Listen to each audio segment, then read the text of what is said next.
Teman-teman, saat ini kami masih berada di Kota Palembang. Kota Palembang, Sumatera Selatan. Tepatnya sekarang kami berada di mana? Di Museum Sriwijaya. Nah, apa aja yang ada di museum ini? Kita akan lihat, kita akan jalan-jalan. Tapi yang jalan-jalan anak-anak ini.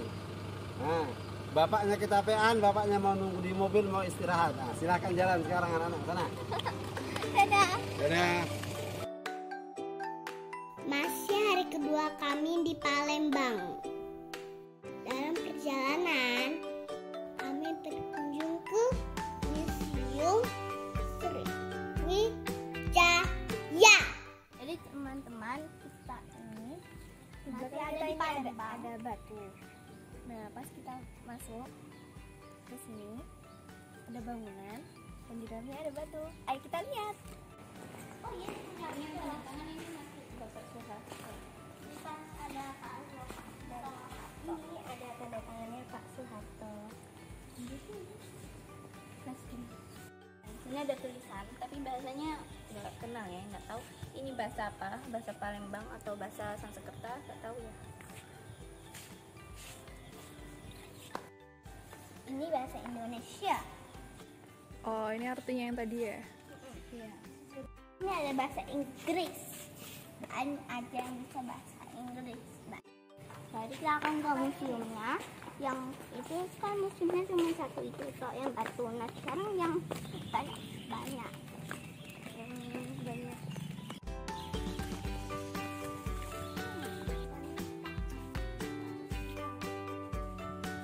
Jika belajar sejarah, nama Sriwijaya pasti tidaklah asing. Kerajaan Sriwijaya merupakan kerajaan bahari terbesar yang pernah dimiliki Indonesia. Berdasarkan prasasti dan catatan perjalanan Tiongkok, kerajaan Sriwijaya berdiri sekitar abad ke-7 Masehi di tepi Sungai Musi. Kerajaan Sriwijaya memiliki pengaruh besar di seluruh penjuru Sumatera, sebagian Jawa bagian barat, Malaka, bahkan beberapa kawasan di Thailand. Prasasti-prasasti dan peninggalannya pun cukup terkenal di kalangan siswa dan pelajar. Prasasti Kedukan Bukit, Talang Tuo, dan masih banyak lagi. Bagi kami sendiri, merupakan suatu kebanggaan bisa menyaksikan langsung seperti apa wujud peninggalan-peninggalan ini. Setelah selama ini hanya membaca namanya di buku cetak dari sekolah saja. Harusnya tutup. Jadi teman-teman, ini sebenarnya di situ tulisannya tadi tertutup. Tapi kita sama bapaknya ini dikasih akses untuk bisa masuk karena kita datang dari jauh. Dari Malang, Jawa Timur, jauh-jauh ke Palembang. Kasihan bapaknya sehingga kita dikasih masuk. Mari kita lihat-lihat di situ. Itu. Ayo, Pak Bu, Bu Guru Diana sama Bu Guru Fatia, silakan dijelaskan gitu.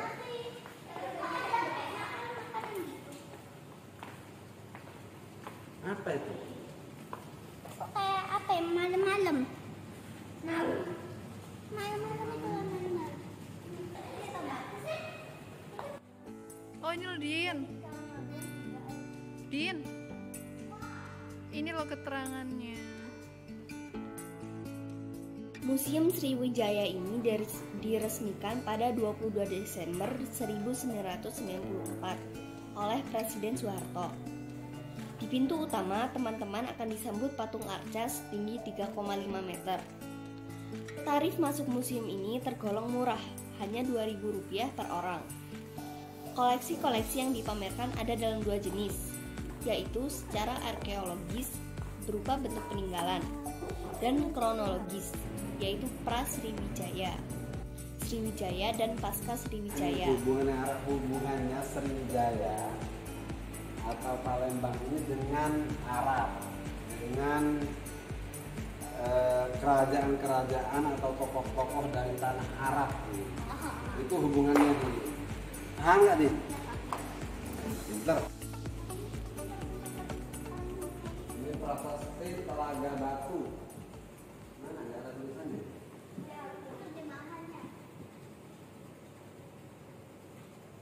Ini tulisannya. Ini tulisannya ini. Cuman sudah ya dimakan usia mungkin ya.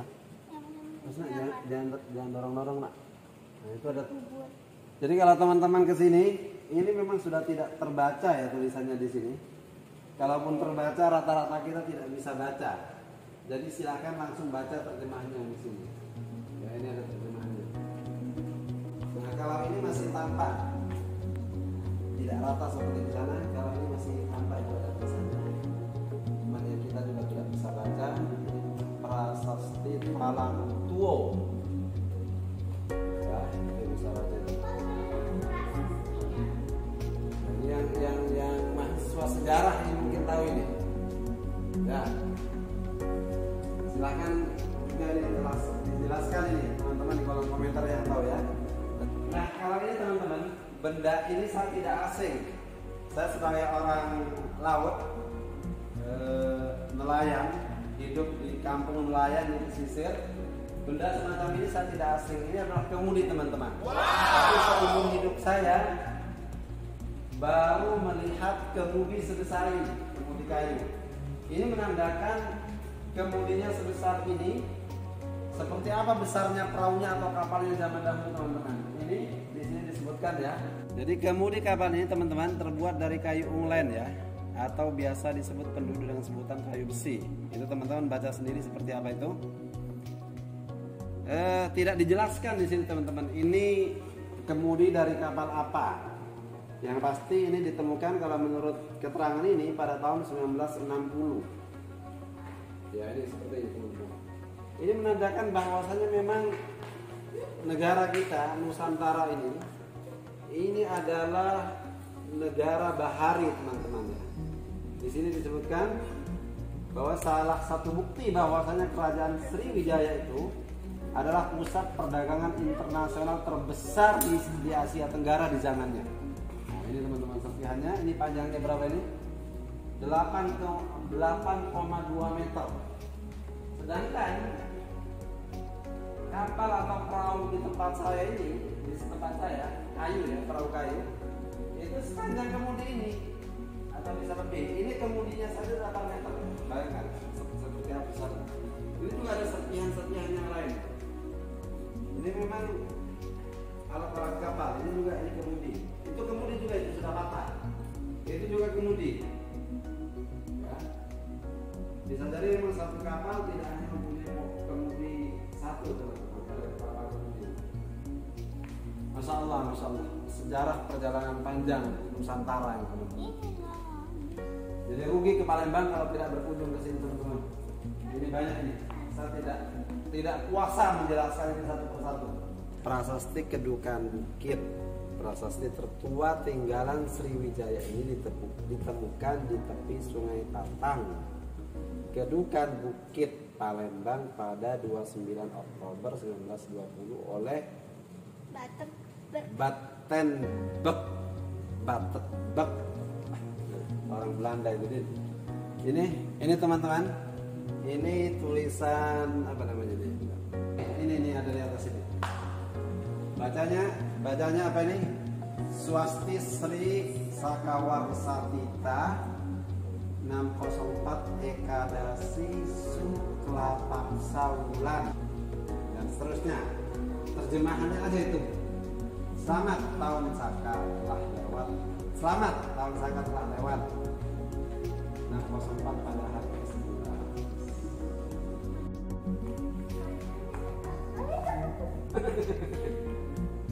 Ini ada Buddha awalo Kiteswara. Pada setiap artefak telah disediakan informasi lengkap mengenai sejarah dan terjemahan tulisan lama pada setiap prasasti. Ini kayak gitu orangnya kita naik motor. Naik motor sih. Ini gajah. Ini gajah nah. Tidak hanya itu, situs-situs seperti piring kaca, gelas, guci, gerabah, manik-manik, sampai kemudi kapal temuan dari zaman dulu pun ada di sini.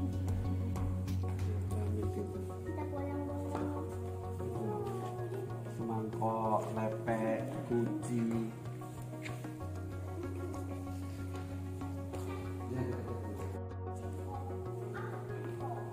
Nah, ini cengho. Ya, ini ilustrasi ya. Panglima Cengho. Apa itu? Kekuatan Paus Sriwijaya. kita pasca Sriwijaya. Ya Allah, ini abad ke-17 Palembang adalah pusat kerajaan bernuansa Islam Nusantara. Ini apa ini Quran tadi? Tidak tahu apa ini. Ya mungkin Quran ya. Letak. Huruf Arab yang pasti ada letaknya di.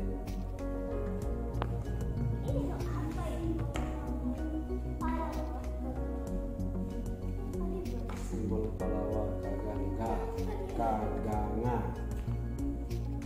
atau jalur samudra yang dialungi oleh Panglima Jenderal. Seluas ini teman-teman. Ya Allah, Masya Allah ya. Seorang pelaut ulung Muslim mengarungi lautan seluas ini.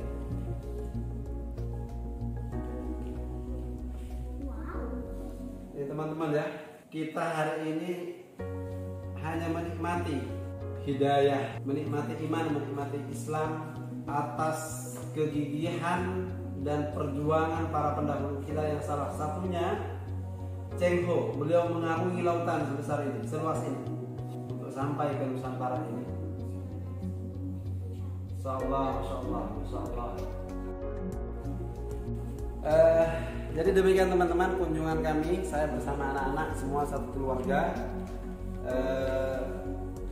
Masih dalam rangka jelajah Sumatera Ramadan tahun ini, kami berada di Palembang dan kami menyempatkan diri untuk berkunjung ke Taman Museum Sriwijaya yang berisi tentang sejarah,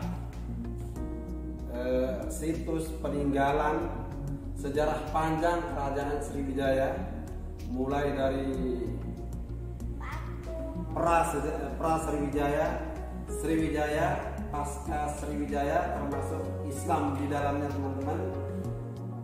Ada banyak pelajaran yang bisa kita gali. Jadi isinya daging semua teman-teman.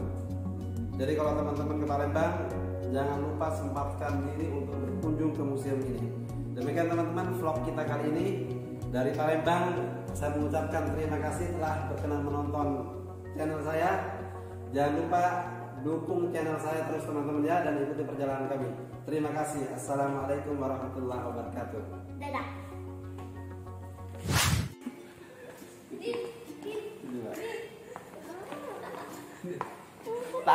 Takut sama patung itu.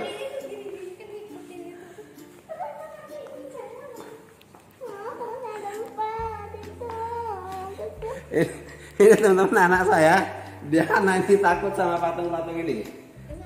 Ya, apalagi ada patung besar di sana itu lihat. Nah, itu ada patung besar, takut dia. Sedang ada. Sudah nggak ada. Dan di luarnya ada Sungai Majusi. Sungai apa? Ada jangan dari tadi nggak bisa katia sama Inde. Kamu bilang sungai apa tadi? Kamu bilang sungai apa tadi? Sungai Musi gitu.